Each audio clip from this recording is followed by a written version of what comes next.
So obviously, I mean, if you're familiar with this show, I mean, Lula da Silva for me as a political prisoner is something that matters deeply in and of itself. And I think that this is also something that has global implications. I think that if you did not have a politically motivated imprisonment, you would actually, instead of having one of the most dangerous, destructive leaders in the world, you'd actually have an incredible beachhead against this global authoritarian trend. And I love that you there's no question that there's a DOJ role in Lava Jato, which I'll get to in a second. And I have to say, with the exception of Bernie Sanders, who's actually clearly called for Lula to be free, and Ro Khanna, who's made some strong statements, I appreciate that a number of good Congress people have signed some letters, but I've actually found the leadership, particularly on Lula and all that represents, to actually be quite weak, frankly, given what he's achieved and the atrocity of the case and the U.S. role in it. So I guess my question would be, first of all, would you campaign on and be a voice for freeing Lula and even annulling the 2018 election to the extent you can register that? And more broadly, you know, how do you see that situation in terms of, you know, the type of leadership that we should be thinking about in terms of globally coordinating against this far-right trend?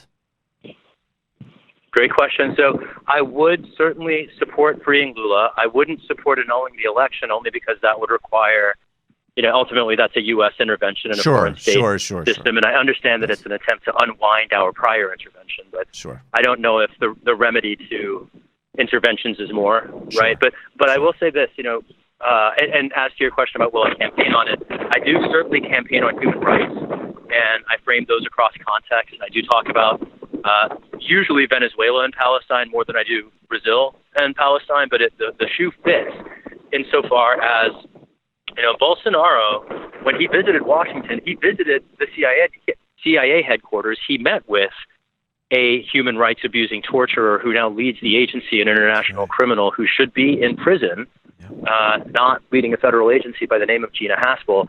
As you talk about the leadership's disappointing response to the set of events, I think the way we can explain it is simply by the U.S. rule. The Democratic leadership is not, has frankly never in my lifetime been inclined to cross swords with the intelligence agencies.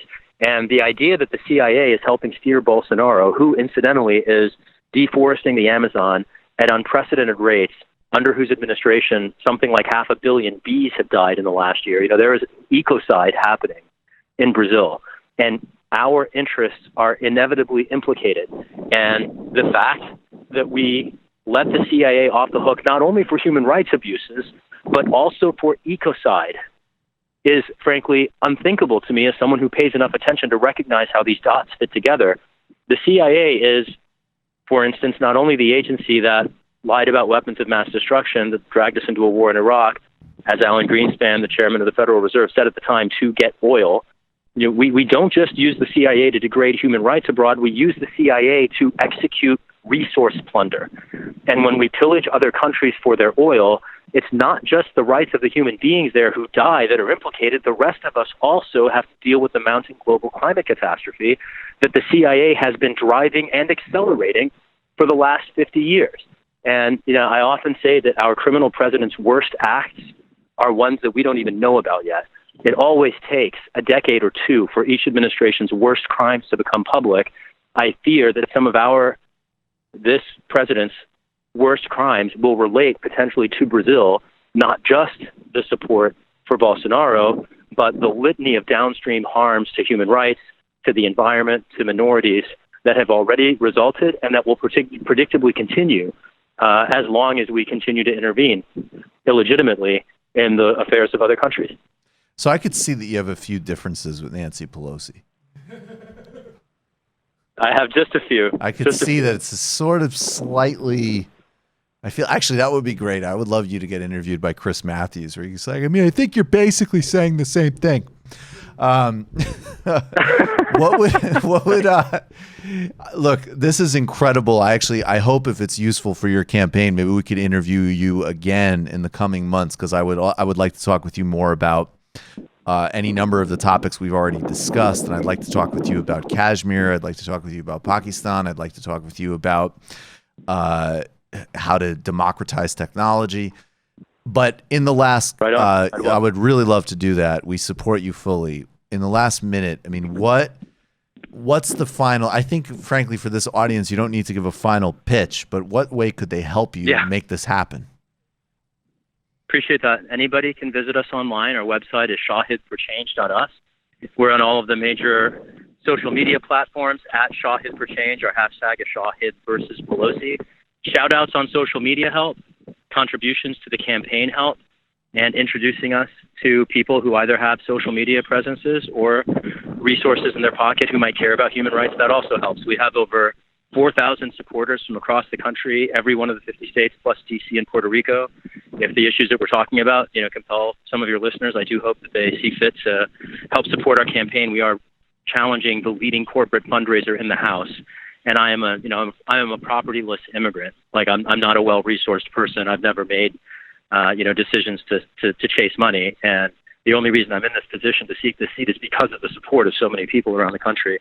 We have volunteers from coast to coast. Would welcome people to sign up to volunteer, and just keep organizing wherever anyone is at. If you share any of these concerns, meet your neighbors, talk about your concerns, find where they overlap, and make shared plans to do anything. And I don't even care what the thing is. Just find anything to do in your local sphere with your neighbors to raise your voices. That is the recipe.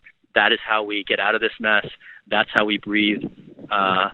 That's how we breathe to being the new in the shell of the old. Shahid Buttar, the guy that we need to elect for the 12th District of California. I appreciate your time immensely. Thank you so much, and good luck.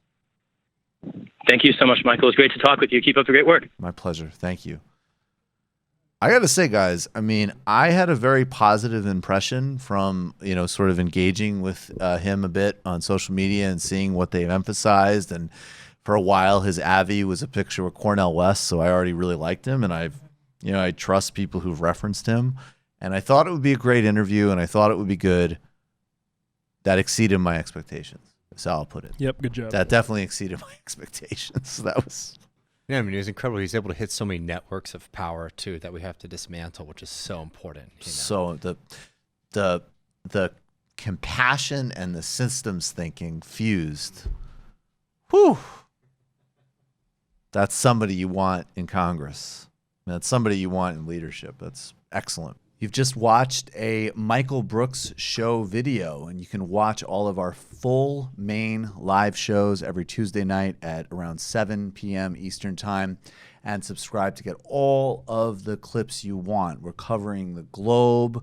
We're focusing on international relations, the intellectual dark web. We're having fun. We're doing deep dives with a lot of amazing guests. Of course, become a patron for the whole thing at patreon.com/TMBS, or subscribe to this YouTube channel and help us keep growing and get that content out there. Subscribe below.